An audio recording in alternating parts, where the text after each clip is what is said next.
ಕರ್ನಾಟಕ ಸಚಿವ ಸಂಪುಟ ವಿಸ್ತರಣೆಯ ಚರ್ಚೆಗಳು ಜೋರಾಗಿರುವಂತಹ ನಡುವೆ ಈಗ ಸಚಿವ ಸ್ಥಾನದ ಆಕಾಂಕ್ಷಿಗಳ ದೆಹಲಿ ಭೇಟಿ ರಾಜಕೀಯ ವಲಯದಲ್ಲಿ ಹೊಸ ಚರ್ಚೆಗೆ ಕಾರಣವಾಗಿದೆ. ಸಚಿವ ಸ್ಥಾನಕ್ಕಾಗಿ ಲಾಬಿ ನಡೆಸಿರುವಂತಹ ಉದ್ದೇಶದಿಂದ ಈಗ ಹಲವು ಕಾಂಗ್ರೆಸ್ ಶಾಸಕರು ದೆಹಲಿಗೆ ತೆರಳುತ್ತಾ ಇರುವಂತಹ ಮಾಹಿತಿ ಸದ್ಯ ಲಭ್ಯವಾಗಿದೆ.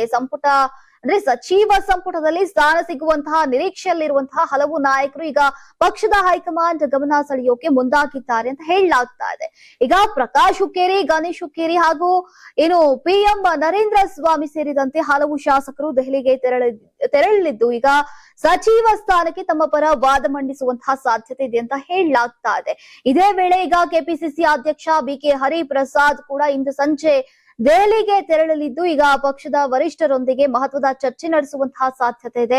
ಸಚಿವ ಸಂಪುಟ ವಿಸ್ತರಣೆ, ಖಾತೆ ಹಂಚಿಕೆ ಹಾಗೂ ಪಕ್ಷದ ಸಂಘಟನೆಗೆ ಸಂಬಂಧಿಸಿದಂತಹ ವಿಚಾರಗಳು ಚರ್ಚೆಯ ಕೇಂದ್ರ ಬಿಂದುವಾಗುವಂತಹ ನಿರೀಕ್ಷೆ. ಸಚಿವ ಸಂಪುಟದಲ್ಲಿ ಇನ್ನೂ ಹಲವು ಸ್ಥಾನಗಳು ಭರ್ತಿಯಾಗಬೇಕಿರುವಂತಹ ಹಿನ್ನೆಲೆಯಲ್ಲಿ ಈಗ ಆಕಾಂಕ್ಷಿಗಳ ಚಟುವಟಿಕೆಗಳು ತೀವ್ರಗೊಂಡಿದ್ದು ದೆಹಲಿಯಲ್ಲಿ ನಡೆಯುವಂತಹ ಬೆಳವಣಿಗೆಯತ್ತ ರಾಜ್ಯ ರಾಜಕೀಯದ ಚಿತ್ತ ನೆಟ್ಟಿದೆ.